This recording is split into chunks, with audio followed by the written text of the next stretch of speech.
Bismillahirrahmanirrahim. Assalamu alaikum warahmatullahi wabarakatuh. How are you students? हमेशा की तरह दुआ है और जहन में रहता है कि आप सब लोग महफूज व मामून होंगे। अल्लाह पाक से दुआएं मांगते रहिए कि कोरोना जैसी वबा से और मज़ीद और दूसरी ऐसी वबाएं जो दुनिया में इस वक्त सर उठा रही हैं, अल्लाह पाक हमें उन सब से महफूज व मामून कर दें और अल्लाह अपने हुक्म से उन तमाम बीमारियों वबाओं को ख़त्म कर दें। आमीन। Dear students, unit number 3 adjectives so हम कर चुके हैं and what we have done in this topic, हमने इस टॉपिक में क्या किया है, एडजेक्टिव को समझा था और एडजेक्टिव्स की एक्सरसाइजेज हमने की थी। ठीक है, लेट्स अंडरस्टैंड की एक्सरसाइजेज की थी। Here you can tally with me, आप यहाँ टैली कर सकते हैं कि आपने भी करेक्ट ऑप्शन पे अंडरलाइन किया है या नहीं। सेकेंड एक्सरसाइज 8 ही पेज नंबर 29 की, यहाँ पे आपको सर्कल करना था करेक्ट एडजेक्टिव पे। ठीक है बेटा, सूटेबल एडजेक्टिव पे। एक्सरसाइज बी में हमारे ऑप्शंस मौजूद थे and we have to do in this exercise. हमें इसमें ये करना है कि और करना था जो भी मैंने किया कि इसमें से चूज़ करना था और फिर उसको ब्लैंक्स के अंदर फिल करना था। यू कैन टैली इट बेटा, इसको टैली कर लीजिए। I hope you all have done correctly, आप सब ने सही बिल्कुल किया होगा। एक का मैंने आपको दिया था, वो था रीडिंग का, कि हमारे रीडिंग आप रीडिंग कीजिएगा। पेज नंबर 30 के चैप्टर है greed is a curse. Greed is a curse, इसकी रीडिंग मैंने आपको कहा था, मुझे उम्मीद है आपने इसको पढ़ा होगा। It's an story, an exciting story, it is an exciting story, बहुत मज़े की स्टोरी है और इसका title greed is a curse. Greed is a curse, लालच बुरी बला है या लालच बुरी चीज़ है ना। इसमें यहाँ पे हमेशा की तरह हमने जो 2 रीडिंग टेक्स्ट किए हैं उसमें कीवर्ड्स मौजूद होते हैं, तो यहाँ पे भी कीवर्ड्स दिए हुए हैं और आप इनको ड्रिल करेंगे मेरे साथ, but after reading. So let's read with me, मेरे साथ रीडिंग कीजिए। Once upon a time there lived a cloth merchant in a village with his wife and 2 children. They were indeed quite well off. They had a beautiful hen which laid an egg every day.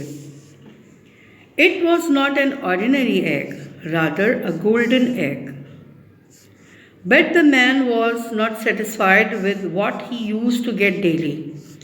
He wanted to be rich overnight.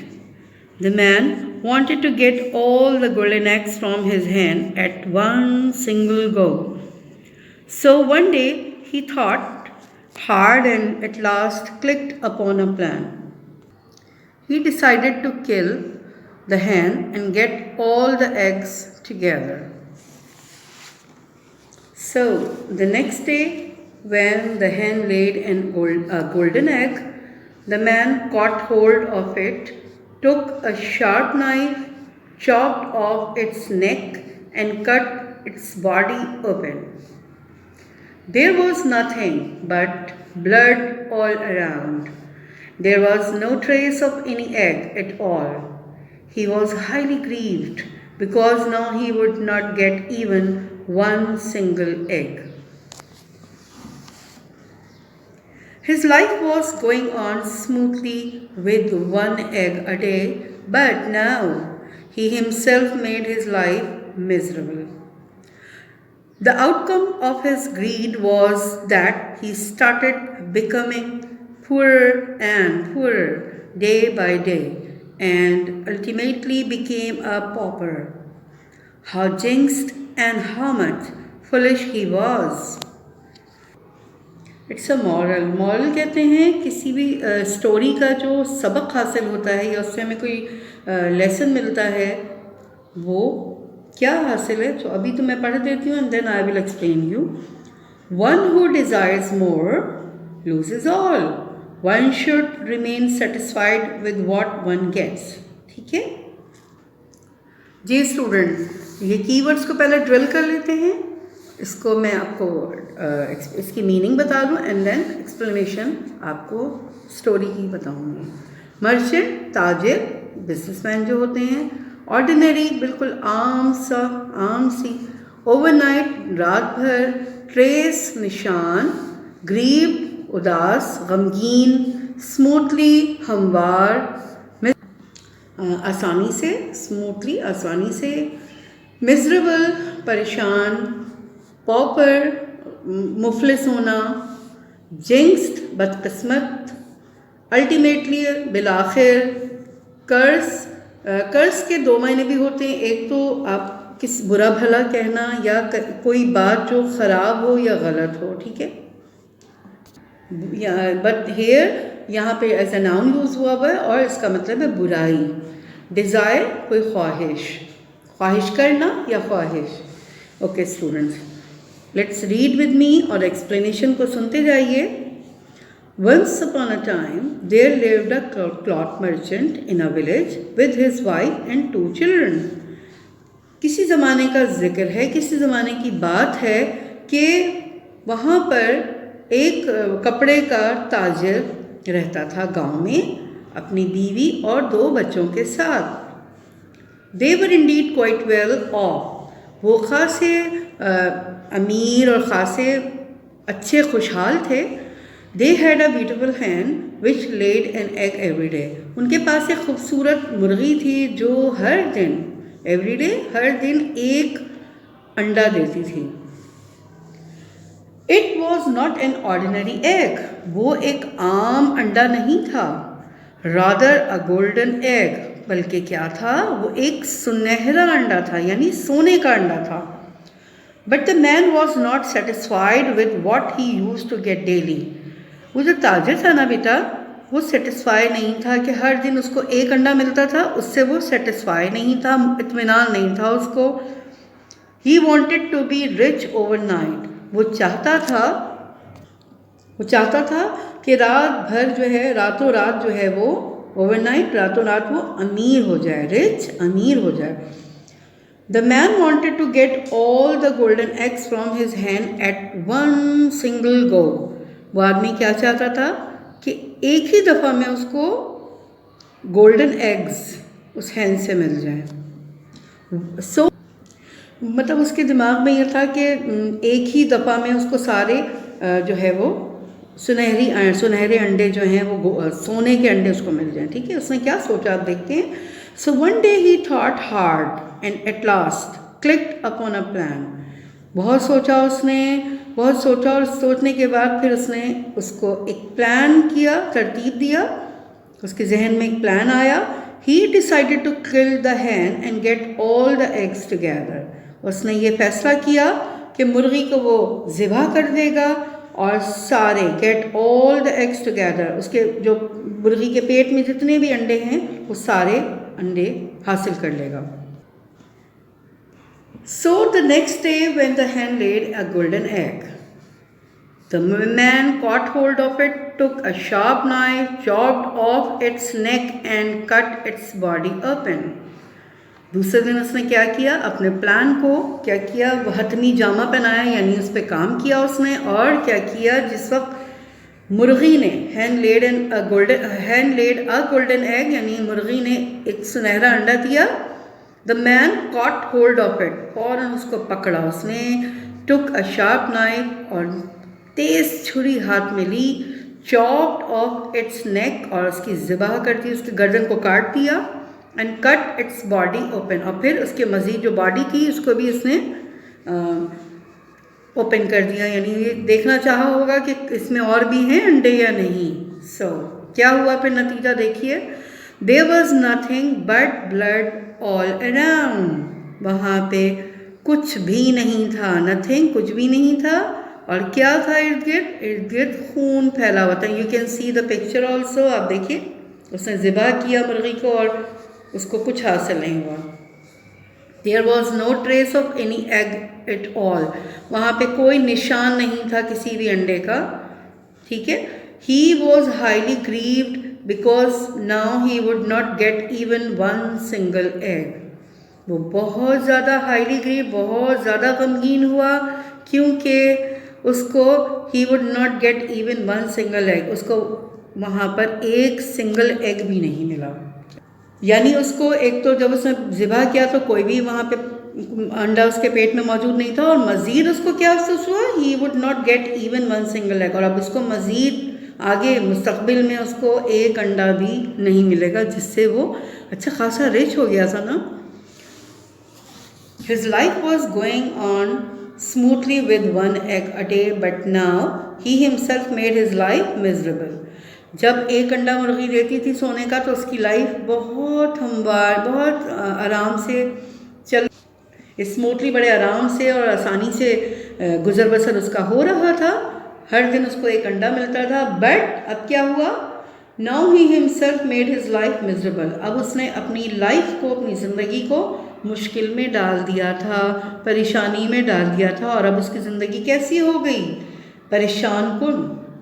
The outcome of his greed was that he started becoming poorer and poorer day by day and ultimately became a pauper. उसके बाद उस लालच, grid, लालच से क्या उसको मिला, हासिल क्या हुआ, आउटकम क्या हुआ उसको ये हासिल हुआ, he started becoming poorer, दिन ब दिन वो गरीब से गरीब तक, डे बाय डे, दिन ब दिन, और पुअर, गरीब से गरीब पर होता चला गया, and ultimately became a pauper, और बिल आखिर वो एक मुफलिस कल्लाश जिसको कहते हैं, बिल्कुल जिनके पास कुछ पैसा रुपया कुछ भी ना होना, तो वो बेचारा वो ये हो गया उसके साथ। How jinxed and how much foolish he was.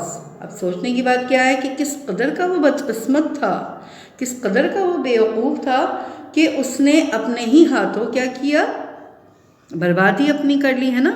तो मॉरल क्या है बेटा इसमें, मॉरल यानी इसका जो कहानी का जो थीम है, कहानी का जो एक, तो इस स्टोरी से हमें क्या हासिल हुआ कि वी शुड कंटेंट आवरसेल्व्स, हमें मुतमईन रहना चाहिए, उस चीज़ पे राज़ी रहना चाहिए जो हमें हासिल हो रही हो, हमें ज़्यादा की लालच से बचना चाहिए, और अल्लाह को भी पसंद नहीं है इसराफ करने वाले और लालची लोग।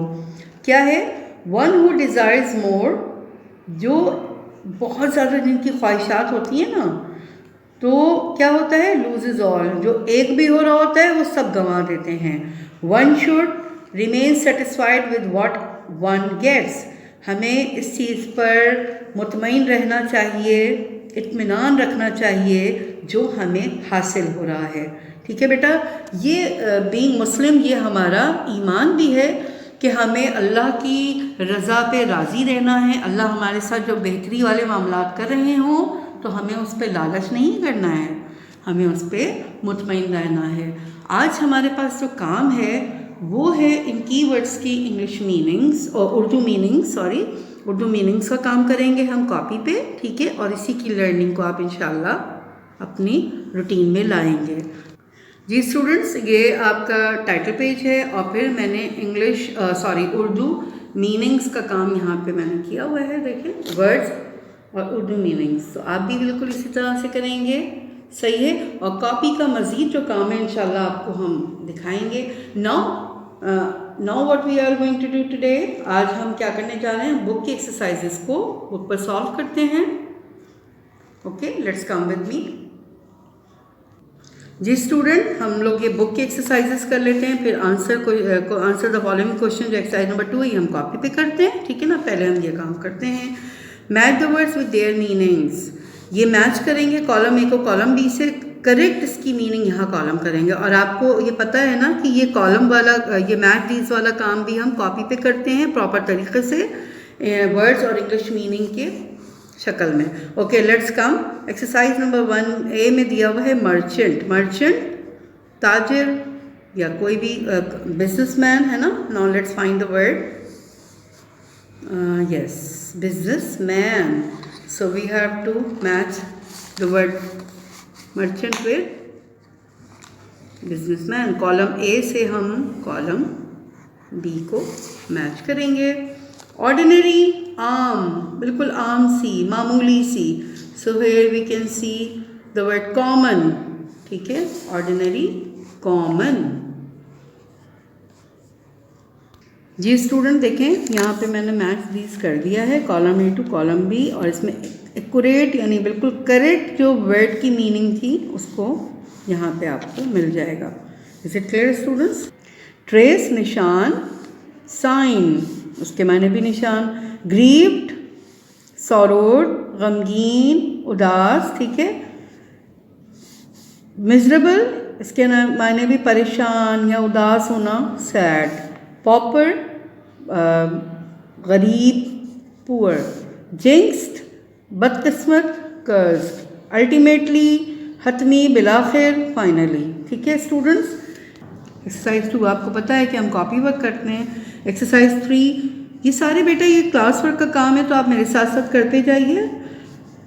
Put tick for correct statement and put cross for false statement, यानी करेक्ट अगर जो सही है उसमें हम टिक लगाएंगे और जो गलत है उसमें हम क्रॉस करेंगे। Number 1, the cloth merchant lived in a city with his family. वो सिटी में रहता था क्लॉथ मर्चेंट, इस विलेज में, जी देहात में, गांव में रहता था। So it's a cross, it's a false statement. Here we write cross.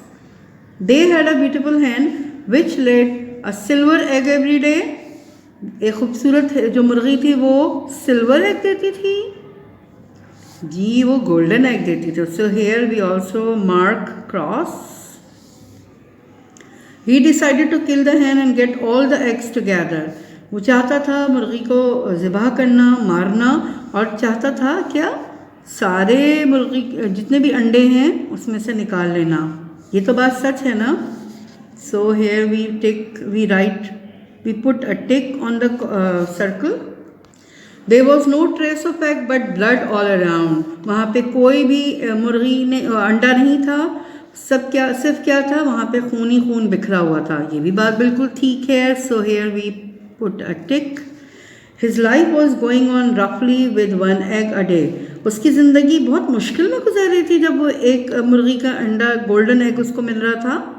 नहीं जी, बहुत क्वाइट वेल थी, बहुत अच्छी ज़िंदगी गुजार रहे थे। That means it's a wrong, it's a false statement. So we write, we make cross.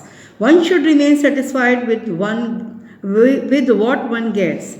सबको क्या होना चाहिए, मुतमईन होना चाहिए जो उसको हासिल हो रहा है। बिल्कुल सही, ये तो मॉरल में से हमने पढ़ा था और ये करेक्ट है।